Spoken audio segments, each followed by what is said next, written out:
Hello, my name is Antonio Papano. I'm a patron of the Keyboard Charitable Trust.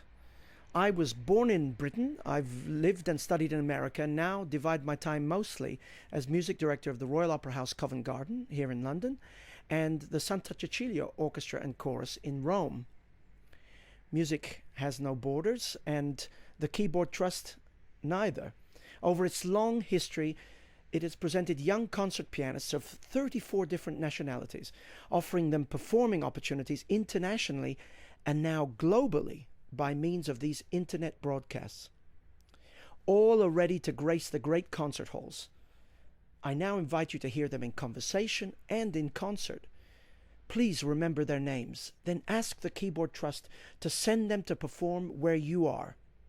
Then you too will have helped to accomplish our true mission. Thank you very much.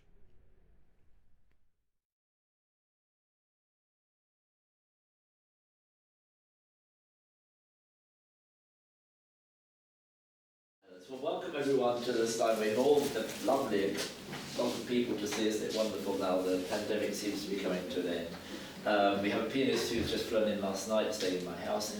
He was just flown in from Bologna.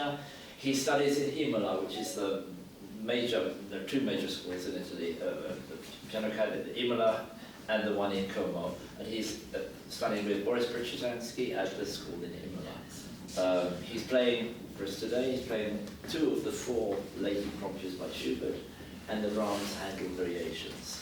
And after the concert, I have a short talk with him about his choice of repertoire, about where he studied, and various other things that we might want to talk about. But in the meantime, let's present Pietro Fresa and here's Schubert and Brahms. Thank you.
Chopin souvenir, small Chopin music.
Thank you, Pietro. That's wonderful. Come and sit down at the piano, because I've been told that's the way they prefer to record it. Yeah. But I think I'd let you into the secret now. All this week, Pietro's been suffering from tendinitis, and it was doubt whether he would make it or not. And to come and play a program like that, program Brahms Händel Variations, took quite some courage. So bravo and well done. You.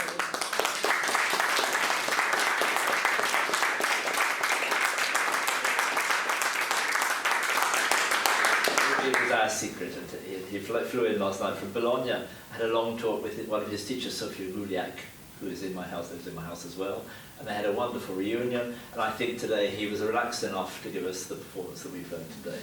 But I wanted to ask you, Pietro, when did you start playing the piano? These are the usual questions. I don't want to get to the things that we were talking to on the train, about Petrujansky and about style and about Russian music or classical music. But let's start at the beginning. When did you start? What age did you start playing the piano, and why? I started when I was 5 years old. My dad was a pianist, and he became a lawyer. He became a what? A lawyer. What? Oh, clever man, yes. And do you have that intention? No. No, I don't think so at all. No, yeah, no, I wanted to absolutely. become a pianist. Yeah. And he introduced me to the world of the keyboard, the world of music. He was very passionate about classical music. Was he your first teacher? Did he teach He was, yeah, ABC he was, of music? Yeah. Yeah, he was my first teacher. Yeah. Then I entered in the Italian Conservatory in 2010, where I studied for 7 years. In Bologna or in Bologna? Yeah. And then at the same time I was studying in Imola with Boris Petrujansky. Yes, yeah. And then in 2018 I moved to London and I lived here for 2 years. And you got your master's degree here? Yes. With ADSF, I think? Yeah, The Royal College of Music. Yeah. So you've been to London, you know London quite well. Yeah, that's the path. But the school at Imola, you're still at Imola, aren't you? Yes. You're still studying with Petrujansky. Yeah. And that brings me on to the point we're talking on the train. You choose mainly from the classical repertoire, not from the Russian repertoire. Yes. We get a lot of Prokofiev, Scriabin, and all the Russian repertoire now. But you've chosen, your line is more Schubert, Brahms, and Mozart. Yeah. Yes. Why is that? Because studying with someone like Petrujansky, who, great Russian teacher, has this great fantasy and is not known for his, Robert Levin, for his intellectual study of classical music. How come that came about? Was that a reaction against or for Petrojanski? I would just say that this music is very close to my heart.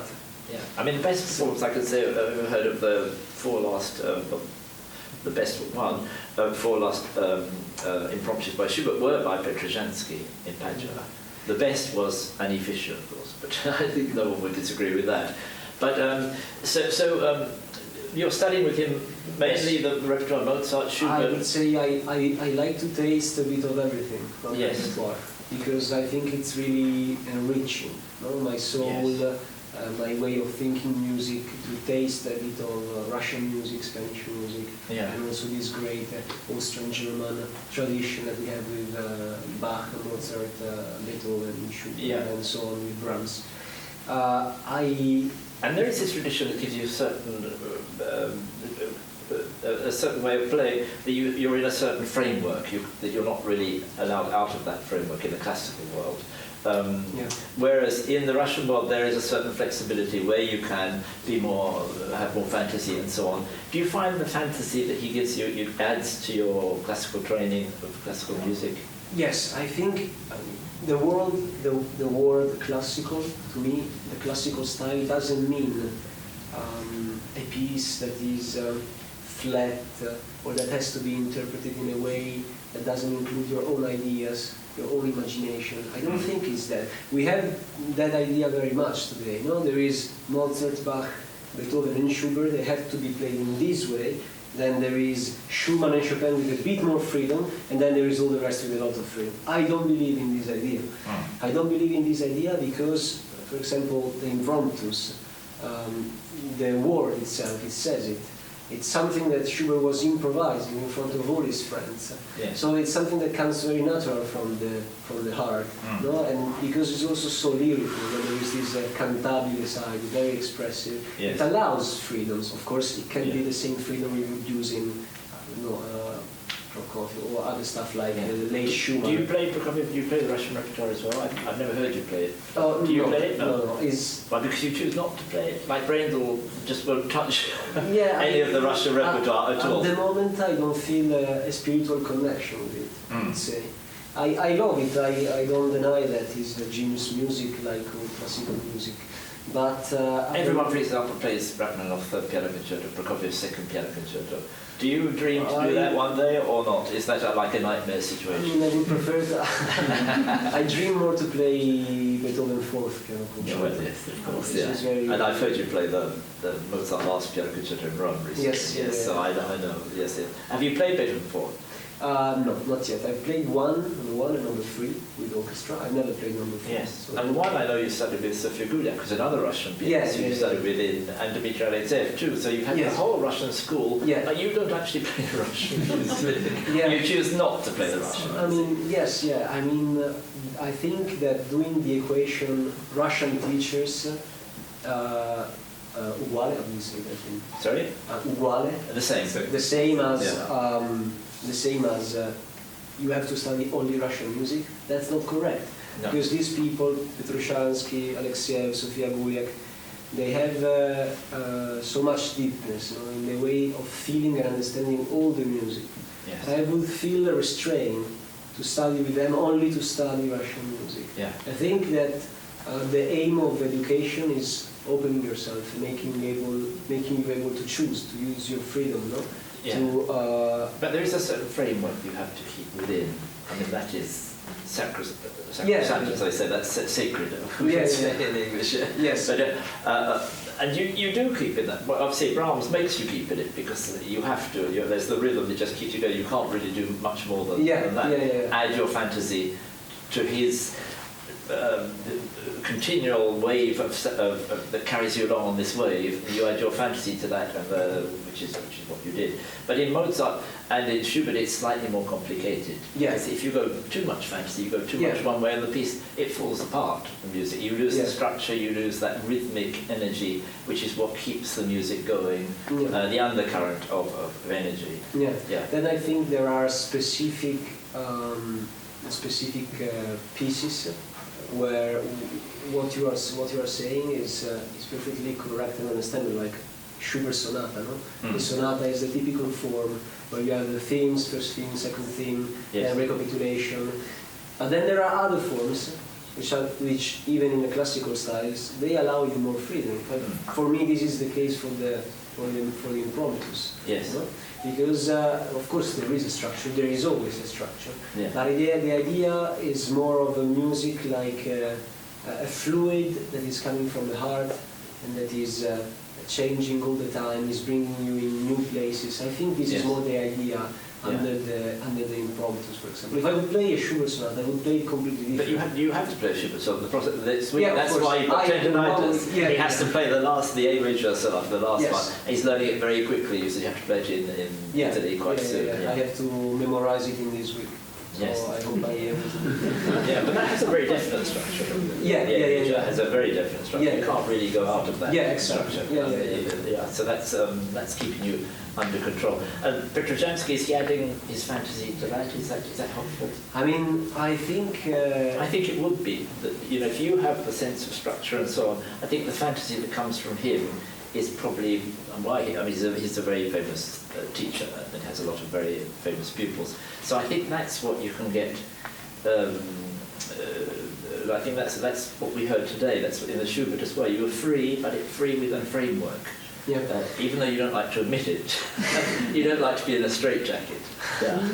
No, I believe it's impossible to separate the fantasy from the playing, because there is always a human being at the keyboard, So everything of yourself is involved, your heart, your mind, your body, every situation is different. This morning I was playing these impromptus, and I was feeling playing them now, that my performance now was very different from this morning, because of the people, because of the atmosphere and everything. Yeah, well, I don't have a Steinway deep, so I can imagine that. Yeah. Apart from that, and all the pianists roaming around my house, they must be a bit off-putting.